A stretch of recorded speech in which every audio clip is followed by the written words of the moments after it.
Oke, ketemu lagi dengan Mr. Ben Ben. Kali ini kita akan masuk ke materi persamaan trigonometri. Ini adalah materi kelas 11 semester 1 untuk matematika peminatan. Gitu ya. Tetapi sebelum kita belajar persamaan trigonometri, sebaiknya kita review terlebih dahulu materi trigonometri yang sudah kalian pelajari di kelas 10 ya. Oke, jadi saya akan review aja yang kita pakai gitu, yang penting-penting saja. Oke, jadi yang pertama itu sebenarnya trigonometri itu sebenarnya apa nih? Oke, trigonometri ini sebenarnya bicara mengenai segitiga siku-siku. Oke, segitiga siku-siku. Kenapa disebut segitiga siku-siku? Itu karena segitiga tersebut salah satu sudutnya itu ternyata tegak lurus gitu ya. Ukurannya 90 derajat. Nah, itu ya, 90 derajat. Oke, lalu kemudian ada satu keistimewaan kalau segitiga siku-siku ya. Nah, saya gambar yang lebih bagus. Oke, lebih besar ya. Oke. Nah, jadi segitiga siku-siku itu ada kelebihannya, itu adalah bahwa sisi yang di depan siku-siku itu, nah ini di depan gitu ya, sisi di depan segitiga siku-siku, nah kita kasih nama lah ya, A, B, C. Berarti sisi AC yang di depan siku-siku itu disebut sisi miring. Oke, gitu ya, sisi miring. Nah, lalu kemudian selain sudut siku-siku, kita juga mempunyai sudut A dan sudut C. Begitu ya. Apabila yang kita fokuskan adalah pada sudut C, maka yang di depan sudut C, sisi yang di hadapan sudut C, itu disebut sisi depan. Maka otomatis yang sisanya ini disebut sisi samping. Gitu ya. Samping. Nah, begitu. Tetapi apabila yang kita perhatikan itu adalah sudut A. Oke, ini siku-siku ya.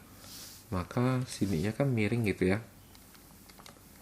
Oke, yang di depan siku-siku miring. Oke, ABC. Jadi jika yang kita perhatikan itu adalah sudut A, maka yang di depan sudut A ini disebut sisi depan. Maka sisanya adalah sisi samping. Gitu ya. Oke. Samping. Nah, begitu ya. Oke, contoh lain misalnya kita punya segitiga siku-siku seperti begini. Oke, gambarnya kurang bagus.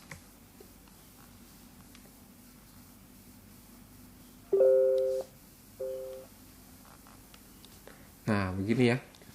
Oke, saya misalnya kasih nama ini A, ini B, ini C. Oke, jadi sisi miring yang mana nih? Sisi miring. Oke, sisi miring adalah sisi yang di depan siku-siku ya. Berarti AB.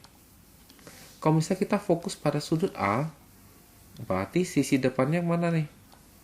Tentu sisi depan adalah sisi yang di depan sudut A, yaitu sisi BC. Nah, otomatis sisanya yaitu AC itu adalah samping gitu ya. Itu adalah AC. Jadi jangan dilihat dia mendatar atau miring begitu ya. Tapi dilihat dia di depan siku-siku gitu ya. Di depan siku-siku, maka dia pasti sisi miring. Nah, lalu kemudian trigonometri sebenarnya kita belajar tentang apa? Jadi belajar tentang perbandingan sisi-sisi yang ada pada segitiga siku-siku. Maka kita akan memperoleh 6 jenis, yaitu ada sinus, ada kosinus, ada tangen, lalu kemudian 3 lagi adalah ada sekan, ada kosekan, kemudian ada kotangen. Nah, begitu ya. Apa itu sinus? Nah, jadi kita ada hafalan yang orang sering bilang sindemi, gitu ya. Apa itu sindemi? Itu maksudnya adalah kependekan dari sinus depan miring. Gitu ya.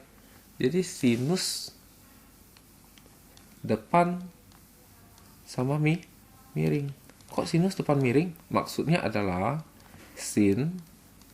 sinus, misalnya sinus apa nih? Sinus sudut A gitu ya. Itu adalah sisi depan dibagi dengan sisi miring. Nah, begitu. Lalu ada apa lagi nih? Ada kosami. Oke, itu berarti apa? Kosami. Nah, gitu ya. Jadi kosami ini adalah kosinus samping miring. Nah, gitu ya. Maksudnya apa nih? Maksudnya kosinus dari suatu sudut, misalnya sudut A itu adalah samping bermiring. Nah, begitu. Oke. Kalau tangan di mana? Tangan biasa mereka hafal nih tandesa. Tandesa. Oke, sangat mudah ya. Tangan depan samping. Oke, tandesa. Gitu ya. Nah, jadi sebenarnya adalah tangan depan samping. Gitu ya. Artinya apa? Artinya tan suatu sudut, misalnya tan A itu adalah depan per miring samping gitu ya. Nah, gitu. Oke, kita mungkin perlu contoh gitu ya. Oke. Oh ya, apa itu secant, kosekant, kotangen? Oke, sekalian lah ya. Oke, dalam hal ini secant itu adalah apa nih? Jadi tulisannya SEC gitu ya. Dari suatu sudut misalnya secant A itu adalah kebalikan dari kosinus gitu ya. Kalau kosekan itu biasa orang tulis singkat menjadi CSC, kosekan CSC, misalnya CSCA gitu ya. Itu adalah kebalikan dari sin. Begitu. Nah, tentu sangat jelas bahwa adalah kotangen orang singkat menjadi COT gitu ya, kotangen gitu ya. Dari suatu sudut misalnya kotangen A itu ada kebalikan dari tan. Nah, oke, lalu kemudian ada rumus pula bahwa tan itu bisa pula kita peroleh dari sinus dibagi dengan kosinus. Sedangkan kotangen karena dia kebalikan dari tangen, berarti ini tinggal dibalik nih. Maka jadi kosinus dibagi dengan sinus. Nah, gitu ya. Oke, mungkin kita akan lihat contoh gitu ya. Oke, misalnya saya punya segitiga siku-siku segitiga ABC. Jangan ABC lah, PQR lah ya. Oke, segitiga PQR siku-siku di Q, oke, dengan panjang PQ itu adalah 3 dan PR adalah 4. Oke ya. Tentukan.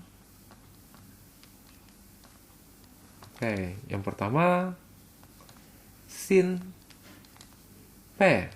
Oke. Yang kedua tan Q. Kok tan Q sih? Tan R. Gitu ya.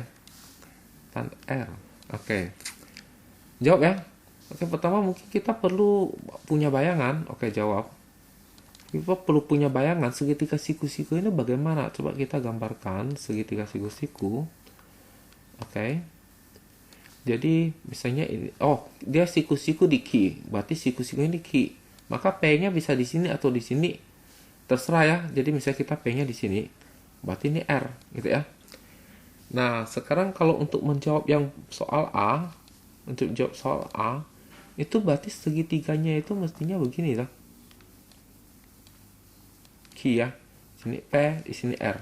Tetapi ditanya sinus P, berarti ini adalah jadi yang kita perhatikan, sudut yang kita perhatikan. Artinya di depannya itu adalah depan. Nah, saya tulis D saja depan gitu ya. Yang di depan Q, siku-siku itu adalah miring. Nah, kita kasih nama M gitu ya. Otomatis berarti sisanya ada samping, berarti ini samping gitu ya. Lalu kita kasih nilainya PQ-nya 3. Oke, PQ-nya 3, berarti ini adalah 3. Gitu ya. Lalu PR-nya 4, berarti ini miringnya adalah 4. Kalau ditanya apa? Sin P, berarti kan sin P itu kan adalah depan dibagi miring ya. Oke, tapi depannya kita belum tahu, maka kita harus pakai Pitagoras gitu ya. Oke, maka kita bisa tahu bahwa depan itu adalah akar dari apa, miring kuadrat dikurangin dengan samping kuadrat. Nah, berarti kita hitung ya, 4 kuadrat kurang 3 kuadrat. Hasilnya akar 16 kurang 9. Berapa? Akar 7 gitu ya. Berarti depan ini akar 7. Sedangkan miringnya adalah 4. Jadi jawabannya akar 7 per 4 begitu. Nah, kalau kita kerja yang B, itu segitiganya sama ya. Segitiganya sama gitu ya.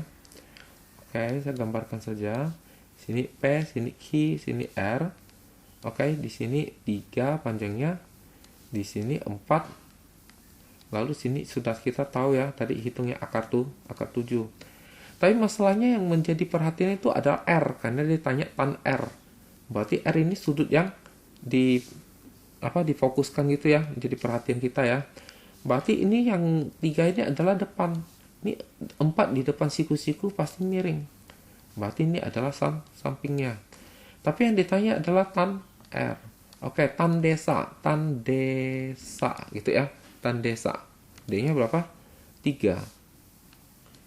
S-nya akar 7. Oke, lalu kita sederhanakan, merasionalkan penyebut. Jadi dikalikan akar 7 per akar 7. Oke, akar 7 kali akar 7, 7. Ini dikalikan 3 akar 7. Jadi jawabannya 3 per 7 akar 7. Gitu ya. Nah, oke, kita lanjut lagi. Oke, yang berikutnya adalah menentukan trigono lain. Apa? Trigono lain jika diketahui salah satu trigono gitu ya. Oke, contohnya bagaimana? Oke, contohnya misalnya begini.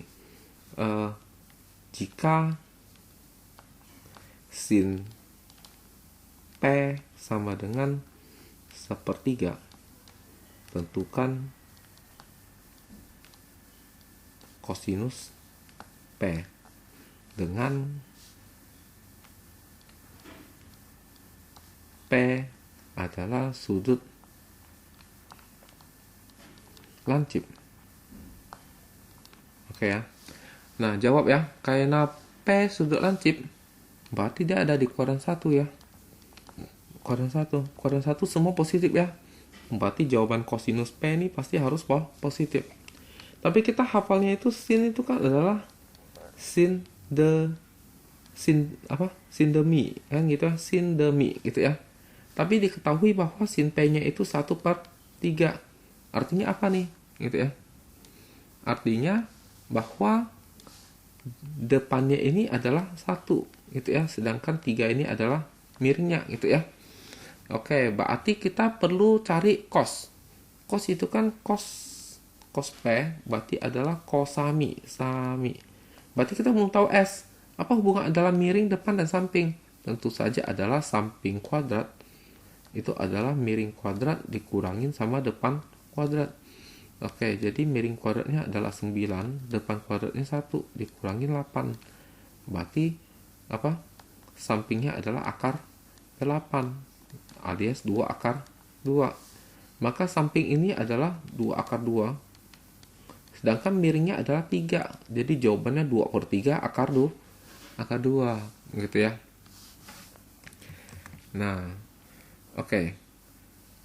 Bagaimana kalau soalnya dia ada kayak sudut tumpul gitu ya. Oke, contoh ya. Nomor 2. Misalnya jika tan P sama dengan negatif 2/3. Tentukan sin P jika P ternyata sudut tumpul.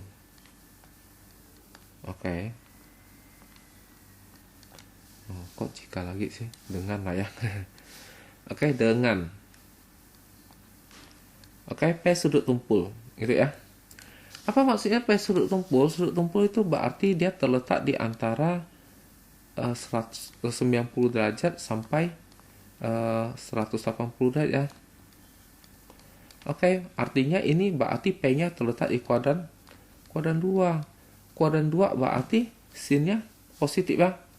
Sin positif. Begitu. Dan tan negatif. Memang sesuai ya. Tannya memang negatif gitu ya. Oke, artinya sebenarnya tan P negatif itu sebenarnya tidak penting. Oke, jawab ya. Jadi tan P sama dengan negatif 2/3. Maka tan itu kan kita ingatnya apa nih? Tan desa ya. Tan desa. Oke, berarti dengan kata D-nya 2, S-nya 3. Negatifnya kemana, Pak? Negatif itu hanya menunjukkan bahwa sudut P itu sudut tumpul, makanya tannya negatif. Sebenarnya depan samping itu nggak perlu lihat negatif positifnya. Ya, berarti kita perlu apa nih?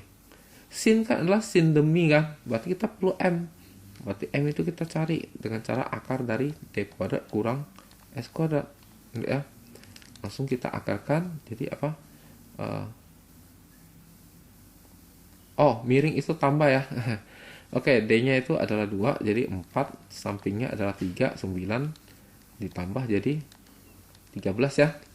Nah, maka berarti ditanya sin P, tapi P-nya itu sudut tumpul di kuadran 2, sinnya positif, berarti hasilnya positif. Sin itu adalah sin demi.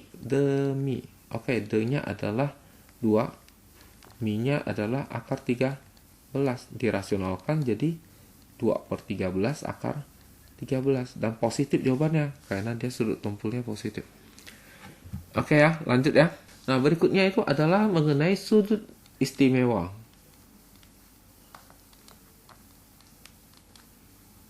Oke, sudut istimewa kita sudah hafal ya. Ada tabelnya gitu ya. Misalnya sinus, kosinus, tangen gitu ya. Lalu sudut istimewa ada 0 derajat, ada 30 derajat, ada 60 derajat, 45 derajat, gitu kan. 45 derajat, 60 derajat, 90 derajat. Nah, ini sinus 0 derajatnya berapa? 0 ya. Sinus 30 derajat, setengah. Sinus 45 derajat, setengah akar 2. Sini, setengah akar 3. Ini salah satu. Kalau yang kosinus itu tinggal tulis 0 setengah ini terbalik dari kanan ya. Berarti ini 0 setengah akar 2, setengah akar 3, salah 1. Kalau tan itu berarti sin bagi cos, 0 bagi 1, 0. Ini setengah bagi ini coret jadi 1/4 akar 3. Ini coret habis jadi salah 1. Ini coret jadi akar 3. Sini coret tak bisa, ya kan? Pembagian dengan 0 kan tak terdefinisi. Jadi tan 90 derajat itu tidak terdefinisi begitu ya, nggak ada. Oke, lalu kemudian adalah sudut berelasi.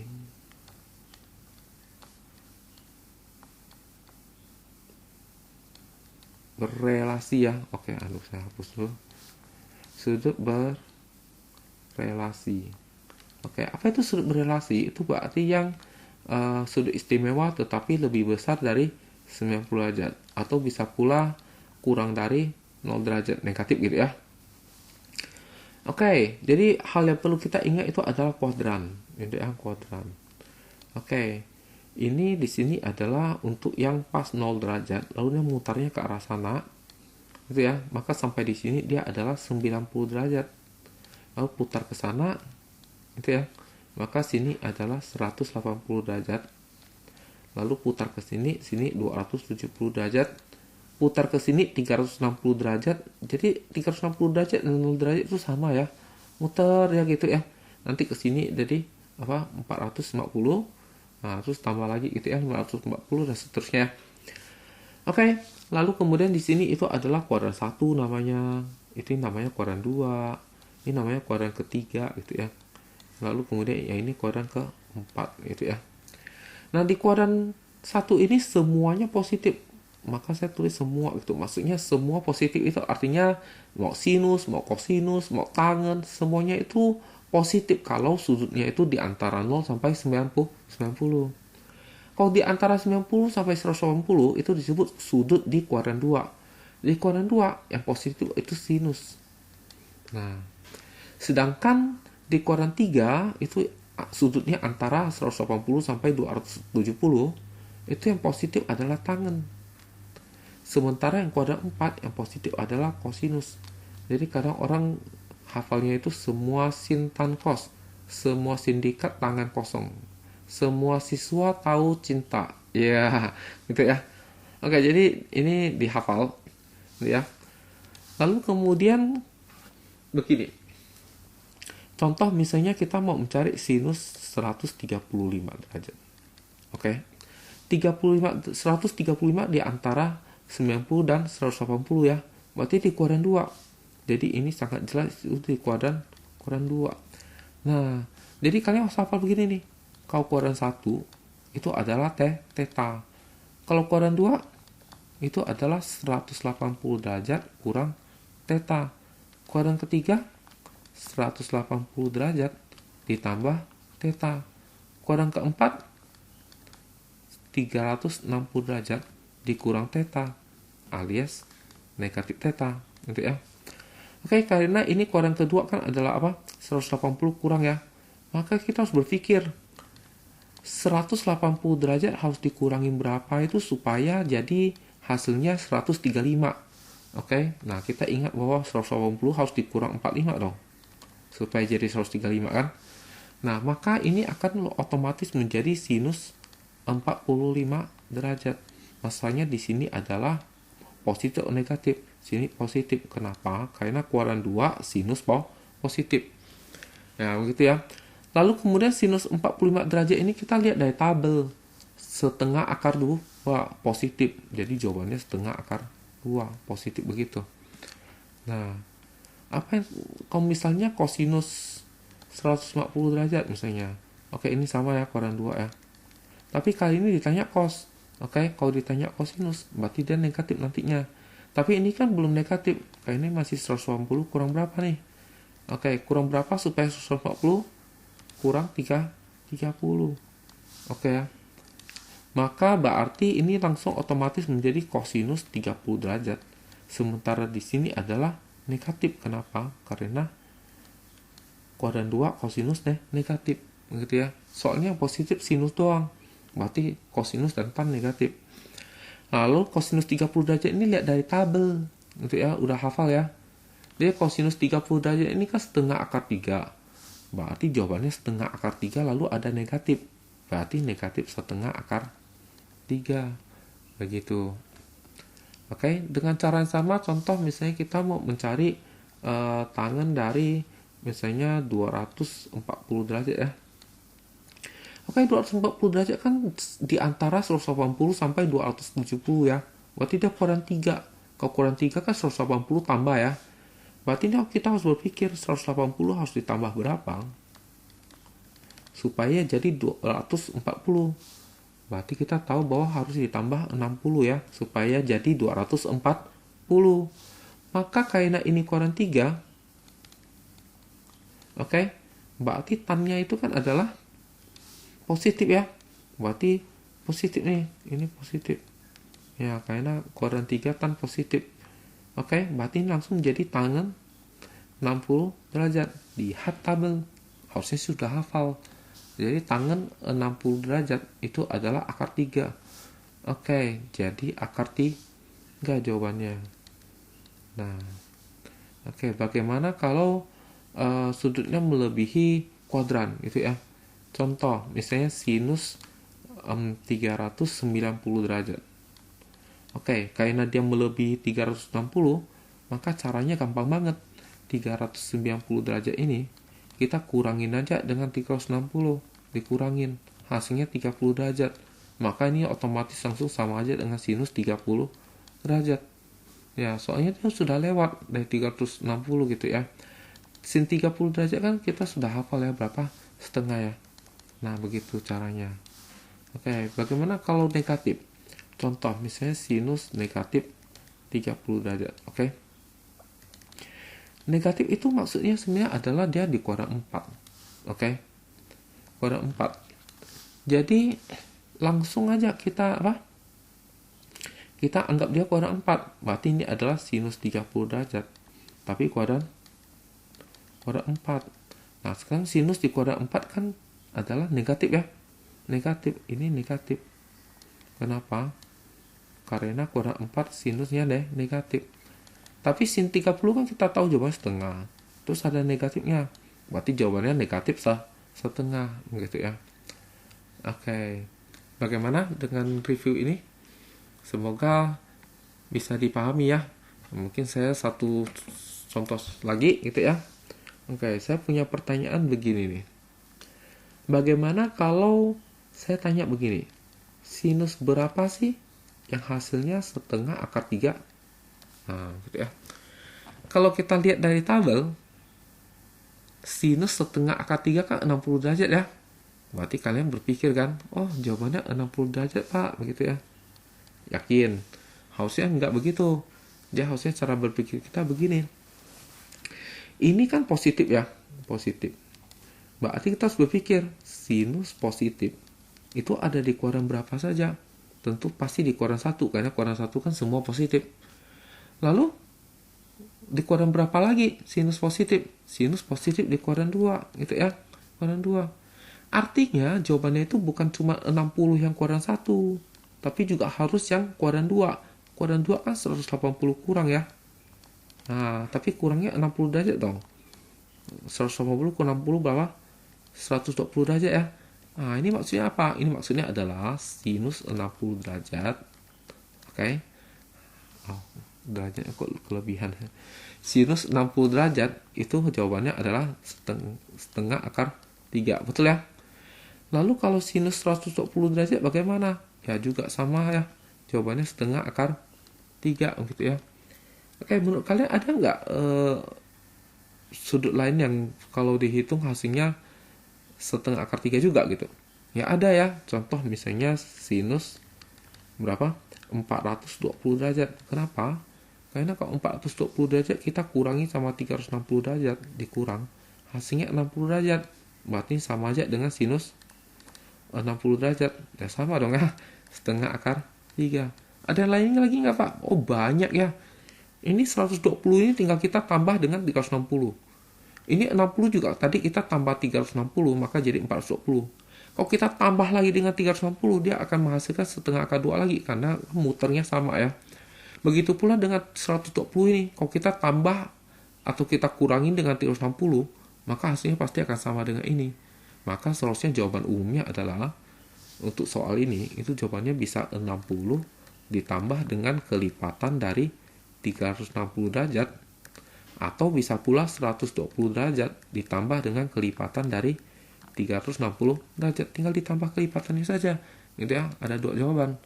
Nah, ini yang seperti jawaban seperti ini itu yang akan kita pelajari di pertemuan berikutnya setelah review ini. Oke, saya pikir review ini sampai di sini saja. Sekian dan terima kasih. Semoga berguna.